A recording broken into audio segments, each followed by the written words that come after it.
Replacing a high-performing employee costs an organization somewhere between 50 and 200% of that person's annual salary when recruitment, training, onboarding, and productivity loss are fully accounted for.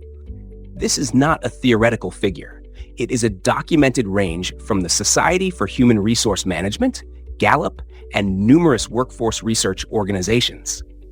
And yet, most organizations treat turnover as an unfortunate externality rather than a manageable variable. The managers and leaders who treat it as the latter, who build deliberate retention strategies, consistently outperform their peers in talent stability, team performance, and organizational capability. Retention is not primarily a compensation issue, though compensation matters. It is primarily a management and culture issue. And that means it is within the direct influence of every manager who chooses to address it. The first milestone is understanding why people actually leave, which is frequently different from what organizations believe. Exit interview data consistently reveals a set of common departure drivers. Lack of career development opportunity is the most consistently cited reason for resignation among high performers across industries. These individuals do not just want a job, they want a trajectory. And when the trajectory becomes unclear or stalled, they find one elsewhere. Manager relationships are the second most significant driver. Research from Gallup confirms that people leave managers, not companies.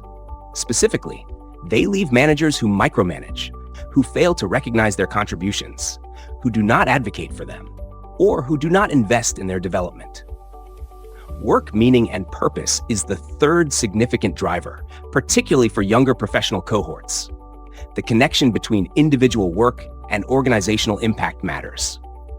Compensation and benefits become primary drivers, primarily when they are below market, in which case any of the other factors above will accelerate departure. The second milestone is building the 3 pillars of retention strategy: development, recognition, and environment.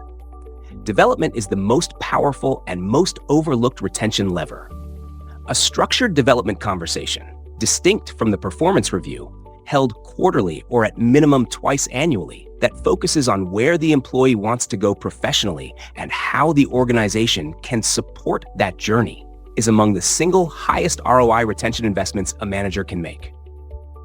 It requires time but not money, and it signals something that money cannot purchase: that the organization sees the person as a long-term investment rather than a resource to be deployed. Recognition must be specific, genuine, and timely. Research from Bersin Associates demonstrates that organizations with effective recognition programs have significantly lower voluntary turnover rates than those without.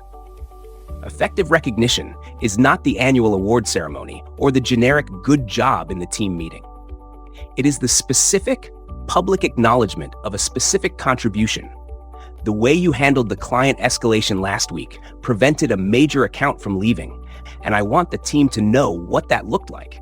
That connects individual behavior to organizational outcome. Environment covers the organizational conditions that make excellent performance feel possible rather than frustrated.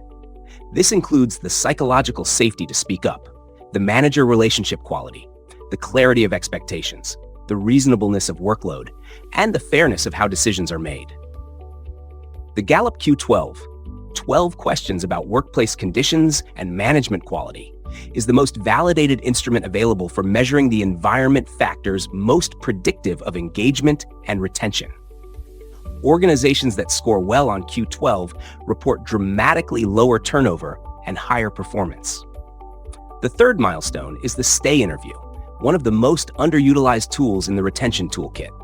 Stay interviews are structured conversations, conducted proactively, not reactively, designed to understand what is keeping a valued employee engaged and what might cause them to consider leaving. The questions are simple. What do you look forward to most when you come to work? What would make your job more satisfying?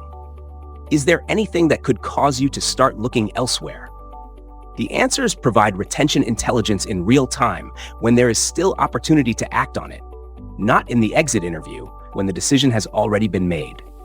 Here is the trap. Most retention conversations happen too late, after the resignation is on the table. By that point, Retention is possible but costly, and the implicit message communicated by the desperate counteroffer is that the organization values people most when it is about to lose them. The organizations with the strongest retention invest in the relationship before the crisis, not during it. Your go-do: identify your 3 highest value employees, the ones whose departure would most significantly affect your team's performance. Schedule a stay interview with each of them within the next 30 days. Ask the 3 questions above and listen for the answers with genuine interest. Employee retention and training are connected. People who feel invested in through development stay longer and perform better. The Employee Training Techniques video in this series addresses exactly how to make that development investment count.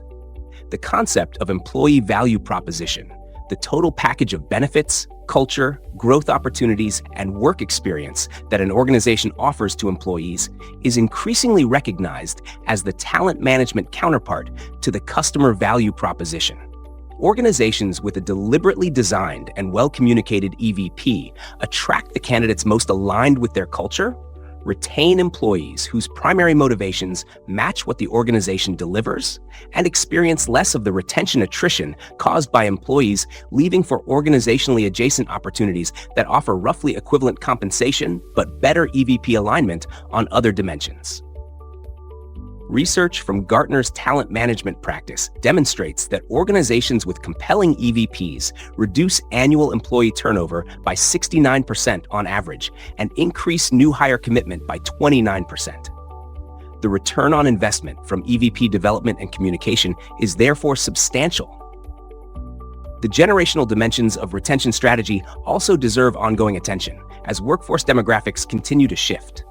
Research from Gallup, Deloitte, and multiple organizational behavior scholars on Millennial and Gen Z workforce expectations consistently identifies several distinguishing retention drivers. Mission alignment, the desire to work for organizations whose purpose they find meaningful. Development investment, the explicit expectation of ongoing learning and career progression. Flexibility, the ability to integrate work and personal priorities without institutional friction. And authentic leadership, the preference for managers whose behavior is consistent with stated organizational values. Organizations that adapt their retention strategies to address these priorities, not through cynical performative changes, but through genuine organizational commitment, consistently outperform those that apply retention approaches calibrated for an earlier workforce generation. Thanks for watching. If you found this useful, hit like and subscribe to our channel for more practical insights. And if you're ready to go further, check out the next video on your screen.